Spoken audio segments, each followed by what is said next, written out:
un réduit. Enfin, Ça a changé un peu. il a lancé ça dans un appartement de 60 mètres carrés. Je me souviens, j'y suis allé il y a 2 ans.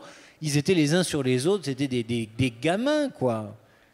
C'est très vrai tout ça. Bah oui. Alors, comment c'est possible de revenir avec un culot pareil? Qu'est-ce qui fait que ça a marché? Qu'est-ce qui est différent aussi dans la façon de faire? C'est ça qui compte dans notre table ronde. Il y a plein de questions dans votre question. Moi, j'ai toujours des longues questions parce qu'elles me viennent au fur et à mesure. En fait, ce qu'on a fait de différent, c'est effectivement de réinventer quelque chose qu'on ne savait plus faire, c'est-à-dire fabriquer un produit en France qui coûte forcément plus cher à fabriquer et réussir à le vendre de manière à rester dans le marché en étant compétitif. Et ça, on a réussi à le faire puisqu'on est effectivement des petits jeunes un peu les uns sur les autres, mais on est très fort sur Internet. Et on arrive en fait à faire l'exploit de fabriquer un produit cher en France et de le vendre directement ou presque depuis l'usine à nos clients finaux qui sont des clients qui achètent sur notre site web. Donc aujourd'hui, en 3 ans, on a bien grandi. On va faire 1,6 million d'euros de chiffre d'affaires cette année. Et c'est à 80% sur Internet. Donc ça permet effectivement, en faisant plein d'opérations de notoriété, de vidéos virales et en racontant plein de choses sur Facebook et sur Twitter, où à chaque fois nos amis nous relayent, aussi bien David que Laura. Et c'est vrai que ça crée du trafic, ça crée de la notoriété, ça fait venir les gens sur notre site et ça permet de vendre un produit au même prix que les autres, ou en tout cas à peu près dans le marché que les autres marques qui fabriquent ailleurs, sauf qu'on le fabrique en France, principalement dans le nord de la France, et on arrive à grandir comme ça. Alors, qu'est-ce qui fait que vous y êtes arrivé? Parce que vous auriez pu échouer. Qu'est-ce qui fait qu'on y est arrivé? Je pense que notre principal avantage par rapport aux autres, c'est la force de la marque et la force du concept. Je pense qu'on est dans une période qui est compliquée, en France et aussi un peu étranger, mais surtout en France, où les gens font quand même attention à ce qu'ils achètent. Si on arrive à leur donner toutes les raisons du monde d'acheter chez nous plutôt qu'ailleurs, on devient une marque, et je sais qu'on a beaucoup échangé sur la marque.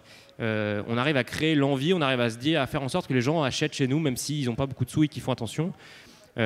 On crée l'envie par beaucoup de moyens. On a un produit sympa qui est français, on a un positionnement qui est sympathique. Je pense qu'on a une bouffée d'oxygène aujourd'hui en France. On montre qu'il est possible de fabriquer à la main, avec les mains expertes de Marianne et Jocelyne, qui travaillent depuis 40 ans sur la même machine, de fabriquer un joli slip. Il vaut 25 ou 30 euros. Il est dans une jolie petite boîte et vous l'offrez pour Noël. Et je pense que ça fait plaisir à tout le monde. Et je pense que c'est des valeurs qui font du bien en ce moment.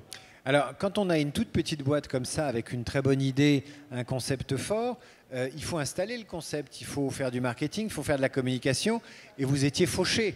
Alors, quel a été le levier pour se faire connaître très vite, installer la marque très vite, alors que vous partiez en slip? Même sans slip. L'idée, c'est vraiment de compenser effectivement le manque de moyens par de très bonnes idées. Souvent, ça force à réfléchir. Et de se dire que notre meilleur levier, notre meilleure caisse de résonance, en fait, ça va être la communauté de gens qu'on va réussir à fédérer autour de notre projet. Et notre métier à nous, au final, c'est presque d'inventer du contenu, d'inventer des histoires qu'on va réussir à faire en sorte qu'elles touchent les gens et que du coup, ils vont les partager sur leurs réseaux sociaux à eux. Et c'est là où, à ce moment-là, ça fait vraiment effet de levier. Là, par exemple, le meilleur exemple, c'est l'opération Bouge ton pompon. Donc, on a lancé avec Laura qui est là. Donc là, le bonnet que vous voyez là. C'est ce bonnet, tu peux peut-être le mettre, David. Ouais, David, ce serait pas mal. On n'a pas de photo de vous avec le bonnet, David. Donc ce bonnet-là, il est fabriqué. Très très bien.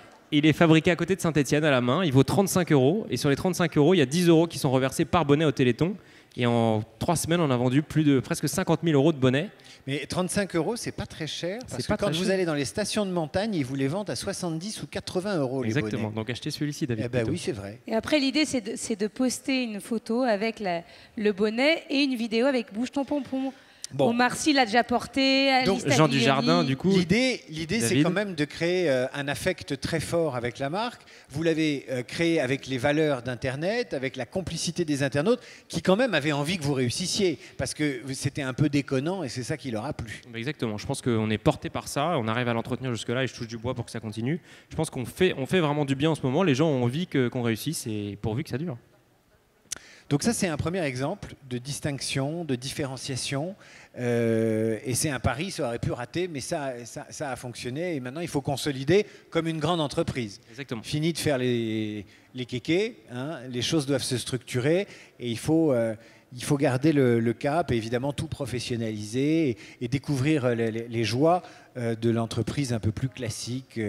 Et être moins dans un esprit pionnier, mais de consolidation. Tout en restant sympa quand même, parce que là, la description que vous faites, elle fait un peu peur. Bon. Mathieu Baudin. C'est le président de l'Institut des futurs souhaitables. Alors, il a toute une démarche, en fait, qui fait qu'il faut penser les choses autrement. De la même façon qu'au slip français, ils ont dit on va faire les choses totalement